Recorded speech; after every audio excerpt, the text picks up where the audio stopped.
to the latest episode of Let Me Be Frank, and you're in for a bit of a treat today because we have a tremendous guest, West Ham legend Julian Dicks. How many? 315 appearances, 64 goals, but his greatest accolade of the lot, shared the room with this man. Shared the room with me, yeah. How are you? I'm very well, thank you. We're going to go over some funny stuff that we got up to when we were playing, but I don't believe for a minute there's any funny stuff. No, there was a couple of things that I want to ask you first. We were arguing about it outside, we're discussing it. When you went to pro, did you go pro at golf, or did you get your licence, or?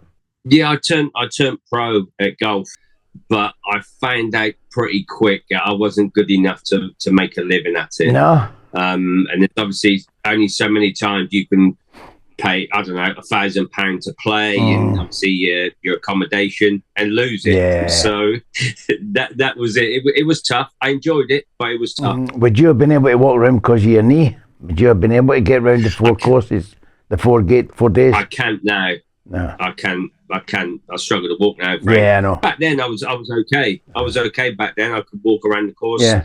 It wasn't a problem. But now, absolutely not. That's fascinating. I didn't realise until fairly recently that you were such a good golfer. What level did you get to? Did you have to?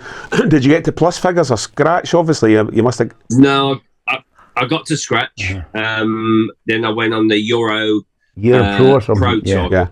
Yeah. Which my first tournament I played with Jim Payne, who was obviously an outstanding pro, and Gordon Sherry, who was a top amateur. Oh yeah. I played with them. Jim Payne was on another level. I think he shot a 65. Yeah. Gordon Sherry, bit hot-headed.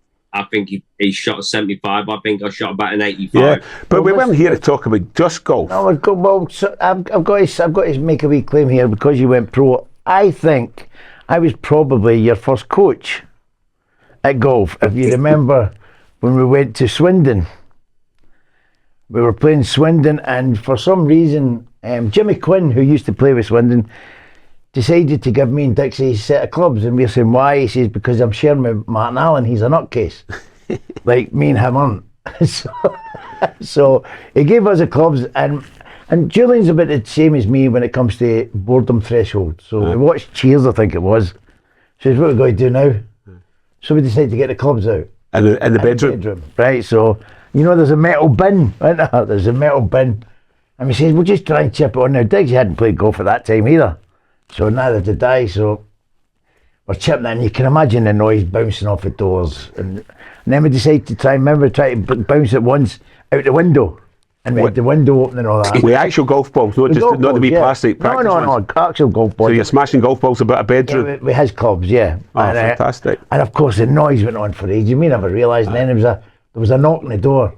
And I've looked through the eye hole, and I said, Dixie, it's the gaffer. Billy Bonds was the gaffer. He says, let him in.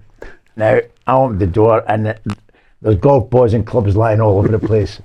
Now, I'm going to be honest with you, he didn't get annoyed. It just the look of relief on his face, because he didn't know what was going on in that room. He just heard a load of banging. He just heard a lot of banging and a lot of noise and people complaining. So when he seen all the golf balls, he just went, I'll see you in the morning, lads.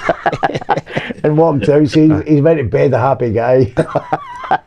So that was the first time. That. Yeah, it was good fun. Lots to talk to you about, Julian, but I'd like to talk about the kind of roommate with Macca thing as well, because I suppose modern footballers, young guys sharing rooms, they'll have their AirPods in, they'll be looking at their phones, they probably won't be kind of really getting to know each other. But you guys, that probably predated that a lot, and you probably got to know each other pretty well when you were sharing.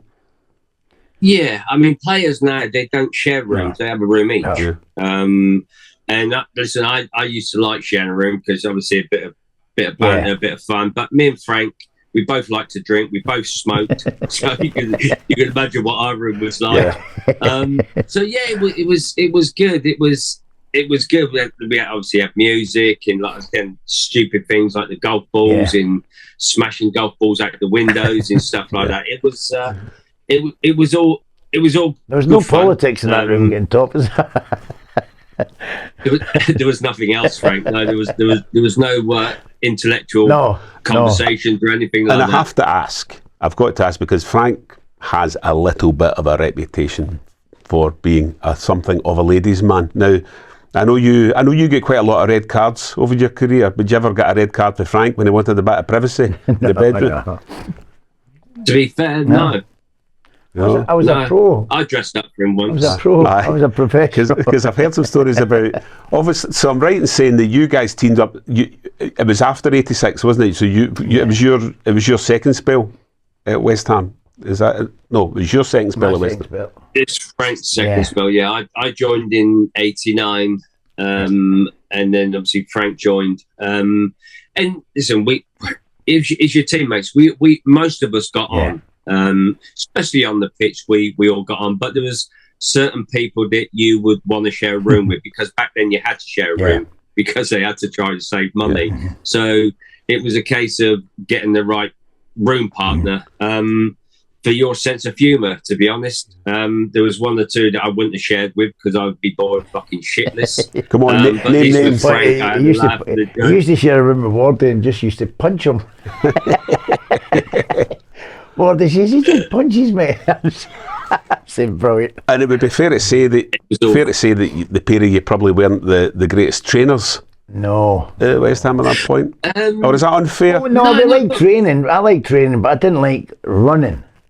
Didn't like running. Yeah, just the running. Everything else we liked. It was chase games and exercises with the ball. Aye. You know, I don't mind all that, but it was just the running, wasn't it? Yeah, but back then it was a case of you had to do your running. It was just the norm back then. But nowadays, obviously, things are different. But yeah, listen, I hated running just like Frank. I didn't see any point in running like 4 or 5 miles, because you don't do that on a football pitch in one spurt. You know what I mean? It was, but when the ball come out, that's where me, Frank, and a few others got their fitness from. We used to wind a few of the players up, didn't we? We used to wind a few of the players. But Billy Bonds didn't really like that. Billy liked us to run. But there was one famous story. I'm sure you've told it before, Julian, when the pair of you used an alternative mode of transport to. Well, actually, Billy started running with us at the back, didn't he? I said Billy Bonds. Billy Bonds, the gaffer. He did, yeah. And he says I couldn't run at that pace. We all started. we all started at Chadwell Heath, and we had to run to Hainault Forest. It was probably, I don't know, maybe 4 or 5 miles away, but obviously like down the roads and things like that. So we all started at Chadwell Heath, and the road we had to run up first was probably about 1/4 mile long. By the time the boys got to the top of the road, me and Frank are just coming out the gate. So we're running, and Billy was the fittest man I played football with, even like at his age, like 46, 47. He was so fit. But Billy would always be at the front. But I remember him sprinting to the back to me and Frank, and he'd go, "Boys, listen, fucking hurry up." we go, "All right, Gaffer, all right, boss, no problem." So, but then Billy would sprint all the way to the top again. So, and then me and Frank would, obviously the gap's getting bigger and bigger and bigger. So we'd see, we go, "Oh, fucking Billy's coming again." So we'd sprint, and he'd go, "Boys, I've told you, hurry up, you and boss. We're trying. And he started to try and run with us, and he turned round to us and went, "I can't run this fucking slow." But we were that bad. Phil Parkes was in front of us. Phil Parkes was in front of us. So we got to Hainault Forest, and we had to like run round Hainault, and we had to do fireman's lifts, doggies up and down the hills and stuff like that. But on the way back, we all started at the gate again, and Billy went, "Right, you two, get back in the group." So I went, "You're right, boss, no problem." So me and Frank, obviously, half a mile behind, and all of a sudden this milk float overtakes me and Frank. So, and we caught up with him. Shouted on us, "All right, boys." We caught up with him, and we went, "Can you take us back to the training ground?" He went, "For you two, not a problem." So we jumped on there, but Billy used to put coaches like Paul Hilton, Ronnie Boyce on the corners so we wouldn't cheat. So every time we went past the coach, we ducked down. We're in amongst the crates. So we got back to the training ground, not far behind the rest of the boys, and the gaffer went, "Well done, you two." We went, "Cheers, boss." So we got changed, and we fucked off quite quick. So the next morning, he calls me in the office, like both of us in the office. He said, how did you get back to the training ground yesterday? We went, we fucking ran. Of course we ran. He went, don't lie to me. How did you get back? I went, Bill, we ran. He went, right, I'll give you one more opportunity. How did you get back to the training ground? We jumped on the milk float. He went, I know. I went, well, how do you know? He says, because that's the milkman that delivers our fucking milk, he told me.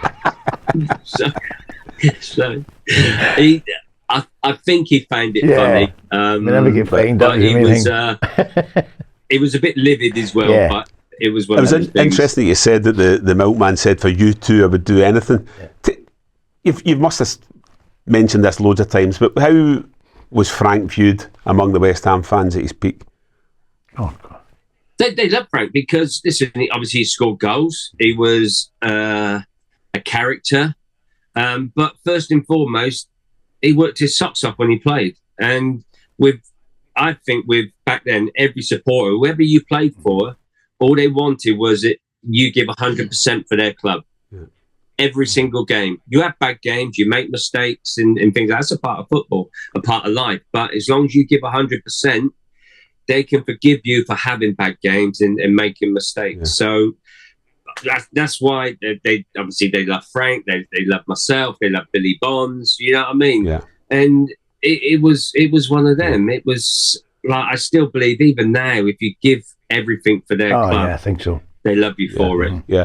Frank was saying earlier on that obviously West Ham's great season, 86, finished third behind Liverpool. We should have won it, but the boys of 86, Julian wasn't in that squad, but you take up. I've always said, Dixie, that if we could change one person, you know, no disrespect to Stevie Wilford, but if we'd you at left back that season, I think we would have won the treble because, I mean, let's not be honest, Wally was Wally.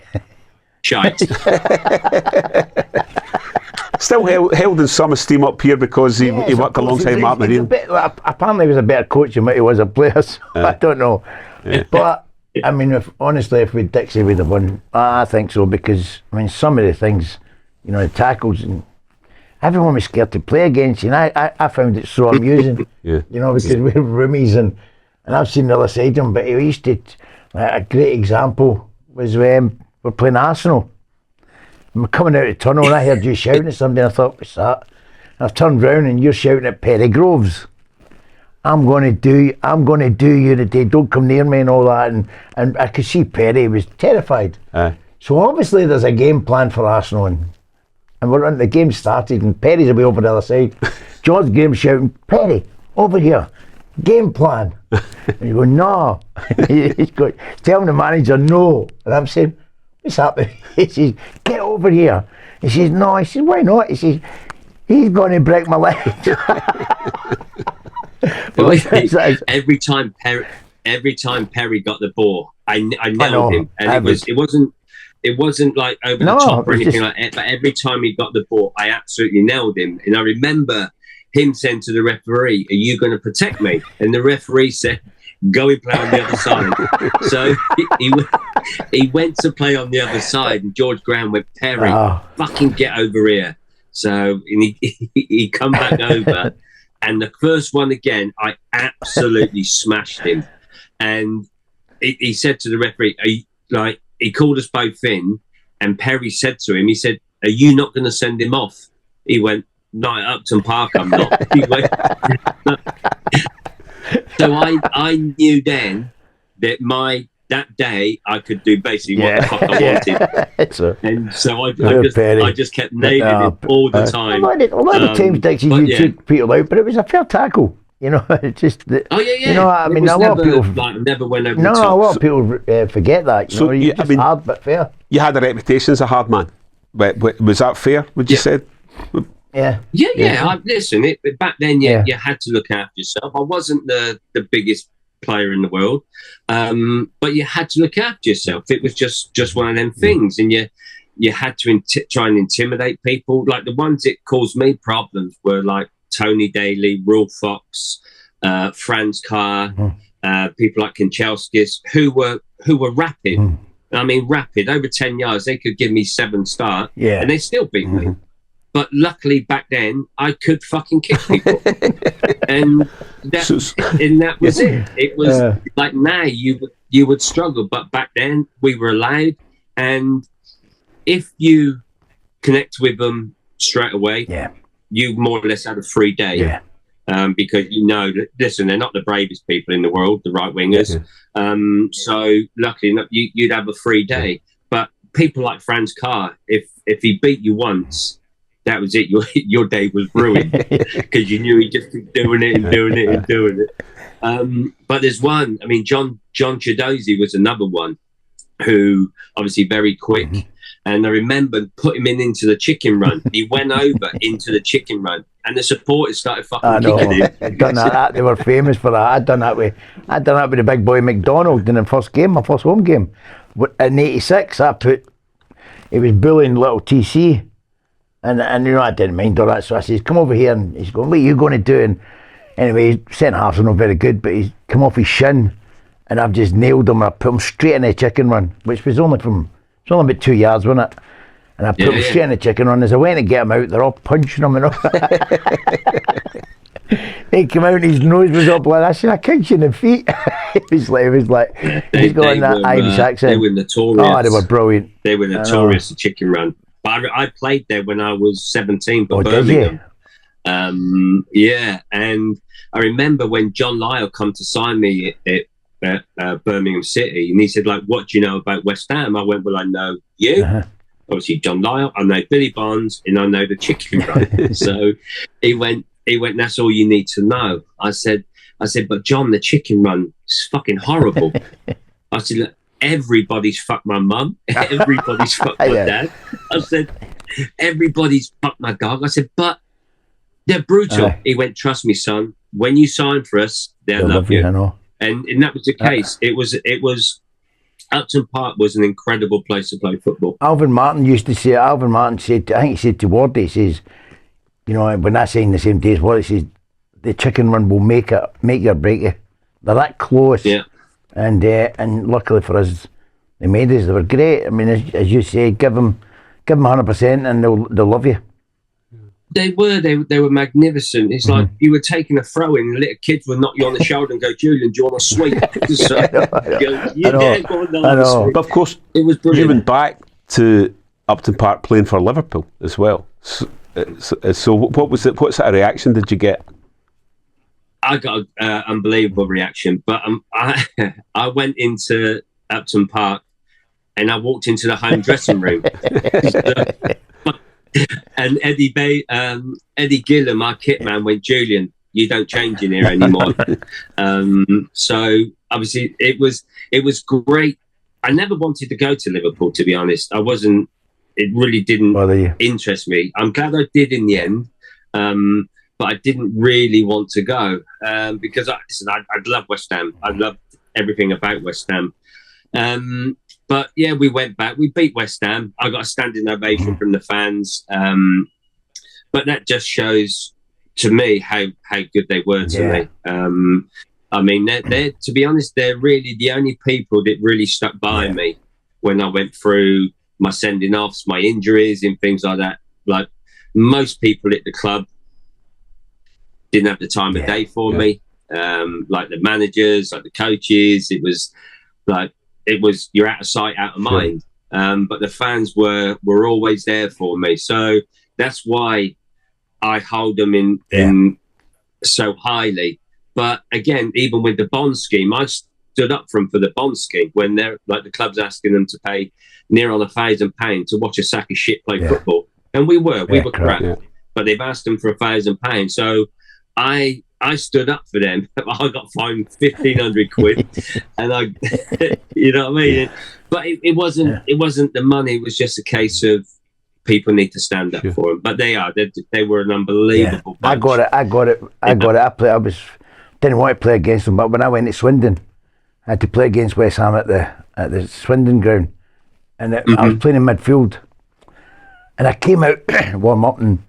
Just at the start, you know, I don't do the warm-ups, and I went back in and I came out and 2 sets of supporters were singing my name and I couldn't believe it, you know. I was like, wow, and it was, I get took off after an hour, the manager took us off, and Billy Bonds came on out pitch and gave me a cuddle. He, not my gaffer, you know, it was, which was nice. It was nice for the fans, but it was playing against Bish, it's all my pals. You know, playing against Bish and Martin Allen. I nutmegged Martin Allen right at the beginning, so that set the tone. that set the tone. We got a draw, but it was good fun. I didn't mind playing against my teammates because I would kick the fuck out. He's done it. We're starting to get that impression a wee bit. Oh, he had a go. Bully Bonds was one of the hardest guys, and him and Bonzo used to go at it. They were on the different sides. Oh, you just get out of the way. He didn't care. It was a manager. I just wanted to go back on the Liverpool thing briefly because I think Graham Souness identified you as someone that might toughen up that Liverpool team at that point. I think was it in 93 roughly, was it? 94. And what's your recollections of that? So there was a bit of money changed hands. You went to Liverpool, a couple of players went the other direction, is that? Yeah. Listen, as I said to you, I didn't want to go to Liverpool. I was happy at West Ham. But I met Graham Souness, loved him to bits, to be honest, as a manager, as a person, really got on well with him. And I signed for Liverpool. West Ham got Mike Marsh and David Burrows, two good players, very good players, and kept West Ham up. At the end of it kept West Ham and kept them up. And that was it. Graham resigned and Roy Evans took over. Me and Roy didn't get on. That was it. We didn't get on. And I remember him calling me in the office once saying, like, Birmingham City want you on loan. I said, look, I'm 25, 26 years. I don't want to go on loan. I just want to go and settle somewhere and that's it. So I said no. And about a month later, he called me in the office and said, Tottenham want you. I go, fuck off. So he went, Tottenham, seriously, Tottenham want you? I went, yeah, seriously, fuck off. He went, what do you mean? I said, why would I go to Tottenham? Exactly. I'm West Ham. I said, I would never go to Tottenham.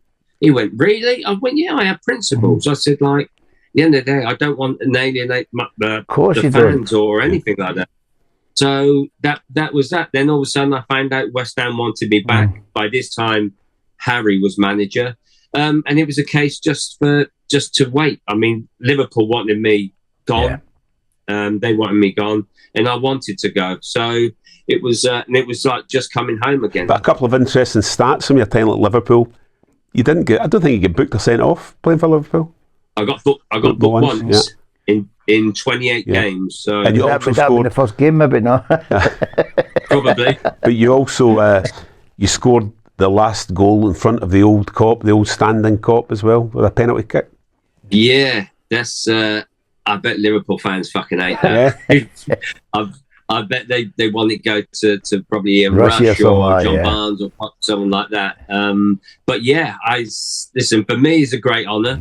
It was the last ever Liverpool player to score in front of the standing cop. So for me, yeah, is a great honour for me. Truly. So you scored a lot of penalties. You're a bit of a dead ball expert with that left foot. So did you say you took maybe 37 penalties in your career? I took about 37 in my career. And scored 34. Well, at West Ham, yeah. Can you remember the three misses? No, I remember the first one was we played Watford at Vicarage Road in a cup game, and I tried to place it, and I hit the post. So then I said to myself, I'm never going to try and place it. I'm just going to hit it as hard as I can. Because if I ain't got a fucking clue where it's going, the goalkeeper hasn't. And that was it. I just used to hit it as hard as I could. Because I truly believe a professional footballer should never miss the target from 12 yards. Yeah. Like, you can hit the post, you can hit the crossbar, but you should never completely miss the target. No. But they do. I mean, Ronaldo, Messi, they missed the target. Did you ever try a Panenka? And what do you think? He's a pancake. What do you think when you see players trying Panenkas under pressure in the big games? To be honest, I've never tried one. But listen, as long as they score, you don't have a problem. But it's when they miss that you feel embarrassed for them. I mean, seriously, you watch some of their run-ups. They're like tippy-toe. Then they miss a target. Yeah. And you think, well, that serves you fucking right. Yeah. So from that point of view, yeah. But if it was me, they shouldn't take anyone that does that shouldn't take another penalty. If I was in the team, I'd say, no, you're not having it.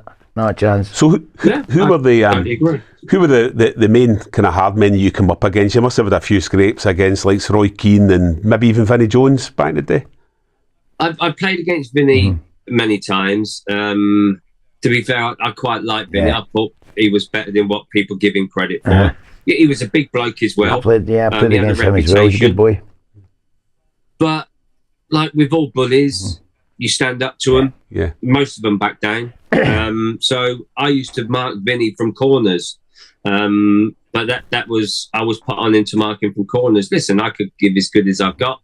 But the other one was Mick Hartford. Yeah, I mean, Mick was a fucking animal. Were you there? He was an animal. Were you there when they chased Tonker? Chased Ray Stewart down the tunnel. Ray kicked him. No, I wasn't there then. But I played with Mick at Birmingham City. He's a lovely boy as well. He's a great guy. He is a great lad. A great guy, but he was a good player as well. But remember, he was at Luton. We played him in the semi-finals of, I don't know, it might have been the Littlewoods Cup. And he elbowed me, but he didn't remember. So I'm walking off the pitch at half time. My face is like a balloon. And he went, what fucking happened to you? I went, fucking you big twat. I said, you elbowed me. And he cracked my eye socket in 4 places. But that's the way he was. Like back then, strikers, like big strikers, used to get their elevation when they used to put their arms out. And then all of a sudden, you'd hit his elbow, and that would be it. But Mick was a handful. Well, you know, Ray Stewart, Ray put the boot in him. Well, it's the worst thing he's ever done. Mick was terrorising him. Honestly, you Scottish, he was getting called everything, as you can imagine, but he wouldn't let it go. I'm going, Mick, leave it. And he's going, no. He's going, I'm going to doing you after the game. And Ray's in the lounge, the wee lounge, and Mick's wanting to go in and do him. And I'm thinking, well, you can't do it. I've never seen Ray shite himself so much. I think you'll ever get near something like that again, that's for sure, because he just wouldn't let it go. You know, but it was good. It was good fun. We need to ask you about your testimonial, because testimonials are normally regarded as fairly kind of tame, friendly affairs, but there was a 17-man brawl in your testimonial, and Paulo Di Cano was at the centre of it. He was. We played Atletico Bilbao. It was what. Listen, Paulo was obviously a fiery Italian and stuff like that, and I remember him slapping one of their players, and it all kicked off. And to be fair, it didn't bother me. It wasn't it bothered me or anything like that. I thought it was quite good, but it was. I remember sat in the dressing room after, and Paulo come up to me. He said, "Julian," he said, "I'm sorry." He said, like being sent off in your testimonial. I went, Paulo. I went, it's fucking great. I said, I love it. I said, like, it's my testimonial. But it was, it's the referee used his brain as well. So he didn't red card him. Because if you get red carded, even a testimonial, you're suspended for the following games. Yeah. So he said, listen, take him off and everything else. But I got sent off in 2 testimonials as well. It was, for me, it doesn't matter if you play in your 5 sides in training. You want to win. You want to win every game. And that was He was quite a man, Paulo. Did he ever talk to you about his time in Glasgow with Celtic? Did they reminisce? No, I think he was there after. That was after you, is it? Yeah, I remember I played when he was a manager of Swindon. Yeah. I played in the charity day down there and stuff like that. Listen, I always got on well with Paulo. I never socialised with him, but I got on well with him. I remember the last game at Upton Park, we were all there. And Paulo turned up with this 3/4 length coat. It was lit. And Texas slaughtered him. Like, state you. Rupert the Bear. I didn't know who Rupert the Bear was. He's giving him a hard time because of the clubber he's got. Which was pretty funny. So your club career, pretty impressive. England capped under 21 and B level. You didn't get a cap for the full team. And there was a story about when you bumped into John Gorman and you asked him why. Well, to be fair, there was a few before that. I played for the under-21s. We played in Toulon in France in a tournament. I got sent off in the quarterfinals, which obviously didn't help. played in missed a semi-final, played in the final. So we got beat 4-2 by France in the final, and Dave Sexton was the manager. So we got beat 4-2. A couple of their goals were offside, but listen, we still got beat. So I've come in. There's a ball in front of me. So I've smashed this ball. It's hit a bucket of water. The water's gone everywhere. So Dave Sexton said to me, "You do that again." He says, "I'll knock you out." So I've got the ball, fucking booted in the fucking water again. And so it all got broke up. But it was a case, Dave Sexton, I heard, was an amateur boxer. Oh. So obviously he would have beat the fuck out of me, which I was quite lucky. But the other one, I played for England B, and Laurie McMenemy was the manager. It's like 9:30, so I'm sat down with 3 other players. Can't remember who they were, but I was sat down with 3 other players downstairs. He come up and went, "You've got to go to bed." I went, "What do you mean I've got to go to bed?" I said, "It's 9:30. I said, "I'm married, I've got 2 kids. I ain't going to fucking bed." The other three players got up, went to fucking bed. So he went, "No, you've got to go to bed." I went, "Listen, I ain't going to fucking bed. Leave me alone." So that didn't help. And yeah, the story you're on about, I remember we were in Spain, I think it was the end of the season trip, and John Gorman was coming up the stairs outside the Linekers, and we were walking down about 3 o'clock in the morning. And just to clarify, he was Glenn Hoddle's number 2 at this point, is that right? In England? Glenn Hoddle's number 2, yeah. But he was pissed walking up the stairs. I was still sober walking down the stairs. And he said to me, "If you grow your hair, I'll get you in the England side." So I went, "Fuck off, you little prick." So, and that was it. So that didn't help me either. I mean, it sounds like he was joking, but there was a wee bit of an element of he just didn't like how you looked. Yeah, possibly. But there was players in the England side that were drug abusers, alcoholics, wife beaters. They could still play for England, but I couldn't play because I had a haircut.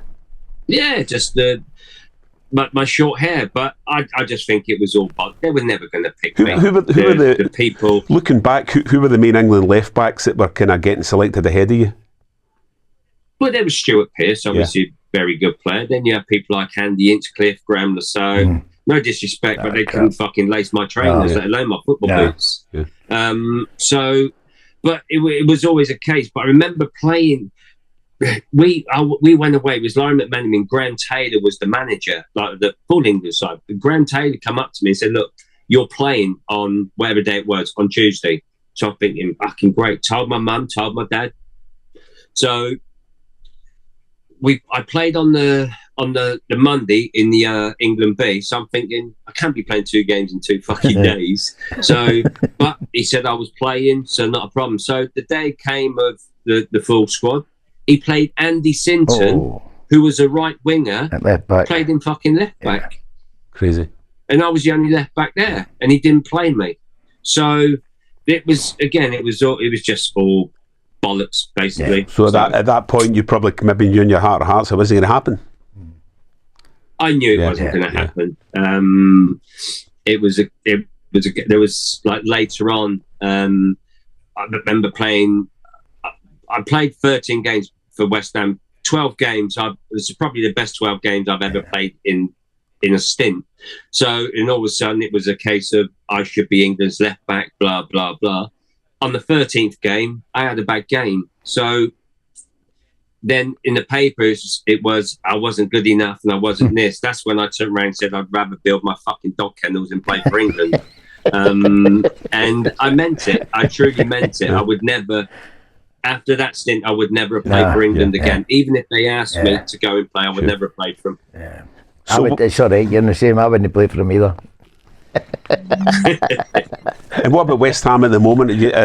You said earlier you don't watch a lot of football at the moment, but you've been keeping an eye on events.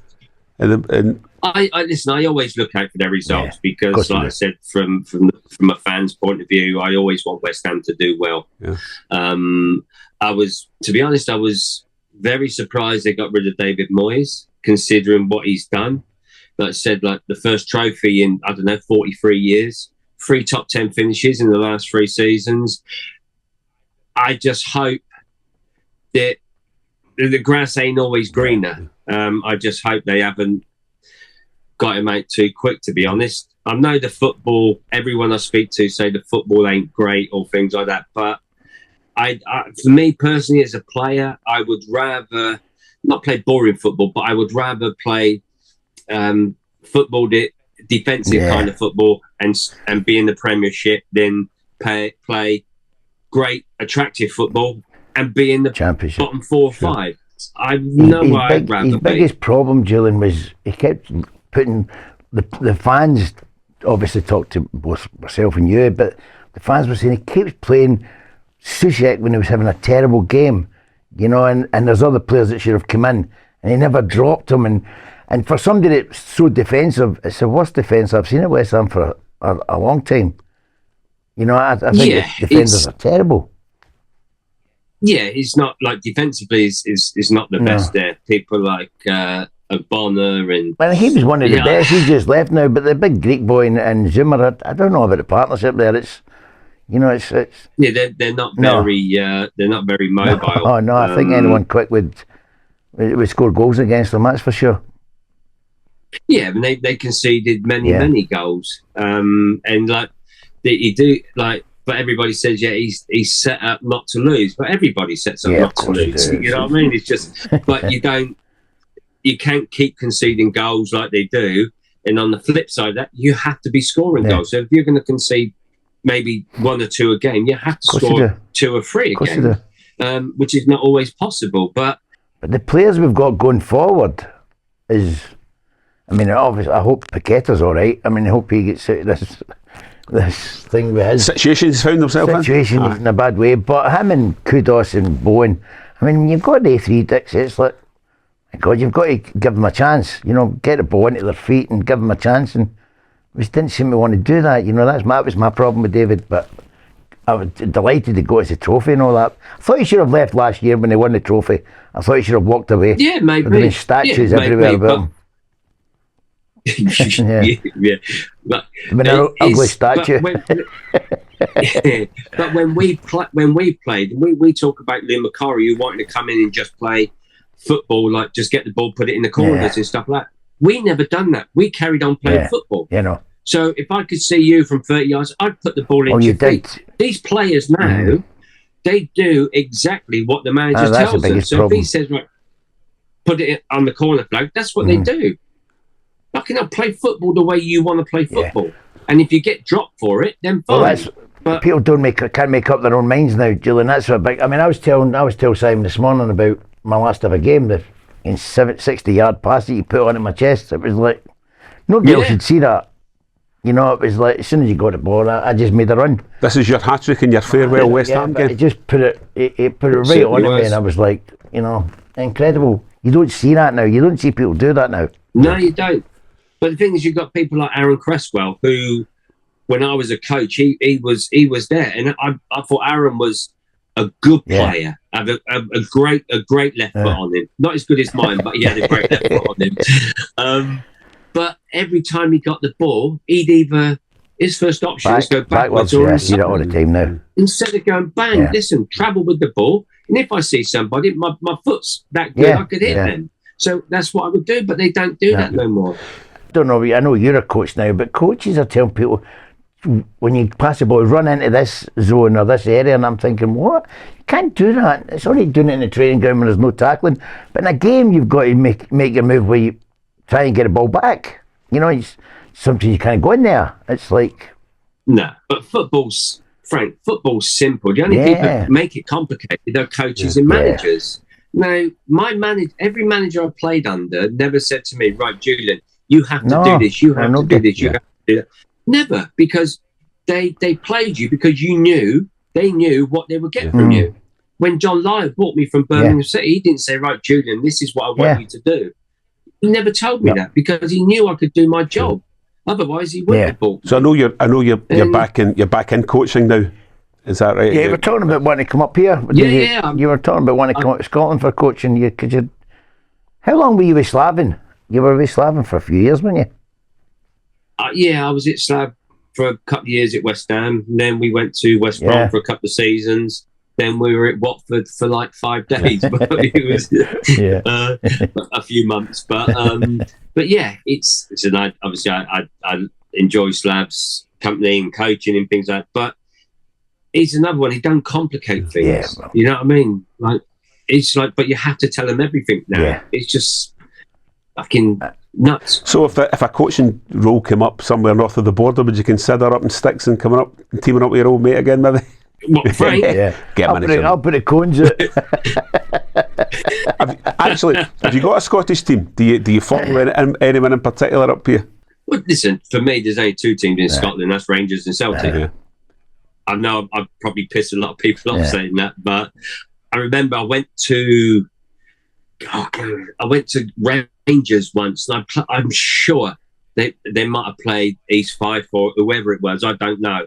But it was one of the lesser teams, and the atmosphere was fucking unreal. I mean, it was incredible, even for like Rangers against one of the bottom teams. It was an incredible day. But yeah, I've always said that I'd like to go and watch Rangers Celtic game, but I've never done. So I'll get you up. Sounds good to me. We'll get you up. We need a bit of Celtic Park, though. I don't think I'm welcome at Ibrox. So we're mindful of your time, Julian. So we'll have to wrap up. But I tell you what, can't thank you enough for coming on and sharing some great memories with your old pal. Thank you, Paul. It was. You're welcome. And anytime. And we'll maybe get you on again, and maybe Frank will get you up to Glasgow for brilliant. A Celtic Rangers match. You can tell us afterwards what you thought about it. But listen, much appreciated. Thanks very much, and we'll speak to you again soon. Dicks, I will speak to you later. Thanks very much, Paul. Take care. You're welcome, chaps.